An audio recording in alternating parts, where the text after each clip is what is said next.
Time for our Ultimate Insider, brought to you by FFB Bank. And next Saturday, Jeff Tedford will become the third head coach and 13th overall member of Fresno State's Ring of Honor. And Coach has been kind enough to stop by the studio for a chat. First off, Coach, congratulations. Thank you. I appreciate that. Good to see you all, and what an honor. It's a real honor to be recognized that way. All right, before we start reflecting on your time as a coach and a player as well, just want to know, how are we doing these days? Great.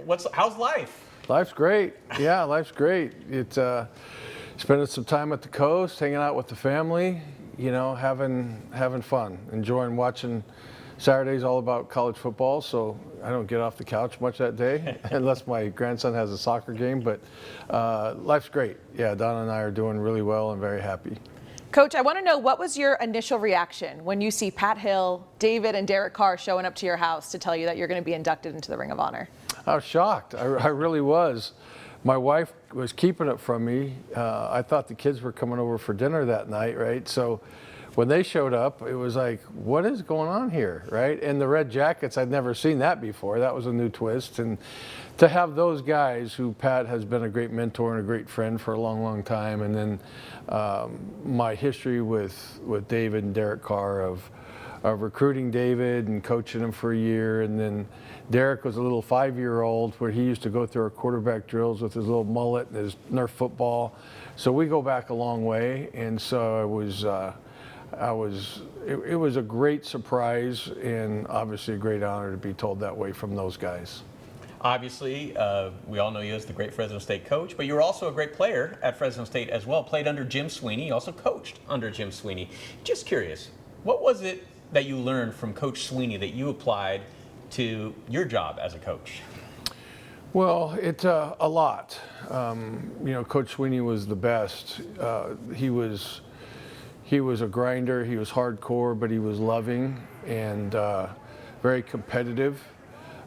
But you know, I'm fortunate I had mentors all through my life. My high school coach, my junior college coach, and then Coach Sweeney. So my mentors really have been my coaches. And Coach Sweeney just took it one more level, taught me a lot of things about the game. I think he really set the environment of toughness and competitiveness. And, you know, so I enjoy, I've had so many great memories here, you know, as a player, as an assistant coach under Coach Sweeney and Coach Hill, and then obviously as a head coach. I mean, I could go back, you know, it's 45 years ago. I played in the very first full year of the stadium in 1981. So 45 years ago is quite a while ago. But, you know, I've had a love affair with Fresno and really proud to have been a part of the Bulldog program.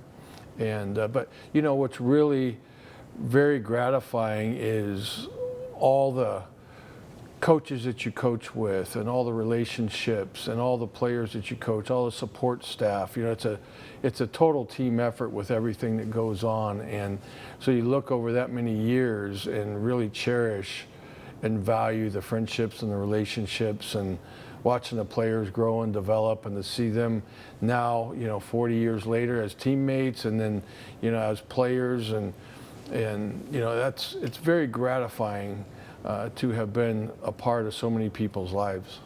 Coach, many years with Bulldog memories, but as a head coach, what would you say is your most memorable memory from those years? Oh, shoot. Well, I think winning three Western Division titles and 2 conference championships, and going to Boise where everybody used to talk about the blue turf and, you know, think it was the boogeyman or something. For our players, and I would say our first year coming in 2017, after a team that had only won 1 game, and to turn it around and win 10 games and then 12 games after that, which has never been done in college football history like that. I have a great deal of admiration and respect for that group, because when you only win 1 game, life's difficult. And so for them to trust in a new group coming in and stay together and really turn it around and put in the time and energy and effort to get that done, I have a great deal of respect for that first team, and then really all the teams that went along to create the environment and the culture that kind of made Bulldog football relevant again. I want to ask, what did you come in and change after the 1-win season? What was the secret to the success that following year? Well, you know, I was fortunate. We were able to do that at Cal when I took over at Cal as well. In 2002, they'd only won 1 game. But I think, so I've been asked that question quite a bit, and I think just instilling trust and confidence and surrounding yourself with great people, a great coaching staff who not only cared to, you know, were great coaches and teachers, but cared about the kids off the field, their academics, the athletic piece, the social piece, you know, being a part of their lives. But instilling trust and confidence, I think, is the biggest thing. Trust is easy to say, but you have to earn it over time. And then building confidence throughout the team with coaches to players, players to coaches, players to players. And so that's a daily job. The process of getting that done is every single day, and finding them doing something right and making sure they're confident in themselves and the belief that they have in one another.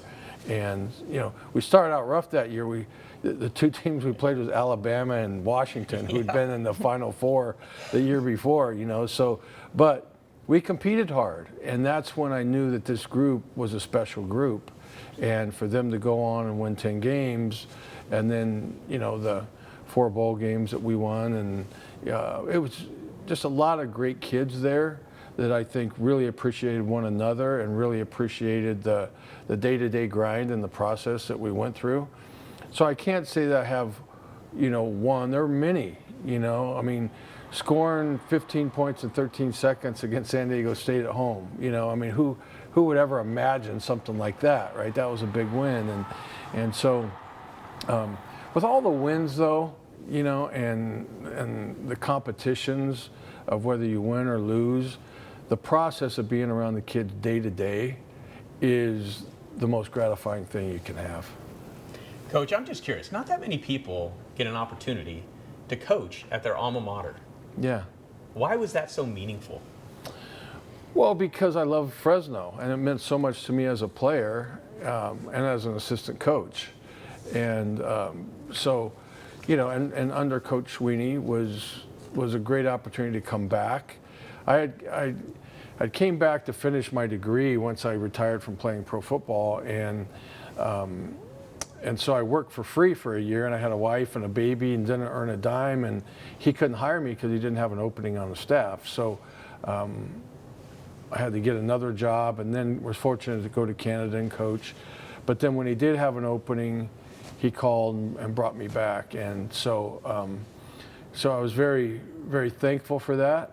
But just being around this environment, the people of the Valley and the people of Fresno State, you know, as a player, it just kind of carried on, you know, because we had a lot of success my senior year, and it was an awesome season, and so to be under Coach Sweeney and the rest of the coaching staff was a great opportunity that I couldn't pass up. But I had a great time as a player here, and the people here have always treated me great, and my family great once we started coaching, and so it was a great fit. And you know, that one time when I was coaching at Cal, when I first got there, it was like a week in, and I was at this town hall meeting, and they asked me, did I bleed blue and gold? I'm like, no, I've been here a week. I don't. But coming back to Fresno, I absolutely bled Bulldog red, right? And so it was a real good match, and I was very happy and excited to have the opportunity to be here. Coach, you mentioned your Saturdays now. You're on the couch watching college football. Yeah. No better way to do it. Tell me a little bit about your relationship with Coach Entz and what that's been like. Yeah, Coach Entz, I've talked to him a few times. I think he kind of likes to have his space, and I don't want to infringe on any of that. I've been to practice a couple times, but try to just give them their space to do their thing. And you know, he's been welcome to say, hey, you're welcome anytime. But you know, I think when new coaches come in, they don't, especially a lot of those players or some of our recruits, I don't want to be a distraction to anything. So I kind of watch from afar and root for them and cheer for them, and still text some of the players good luck and things like that.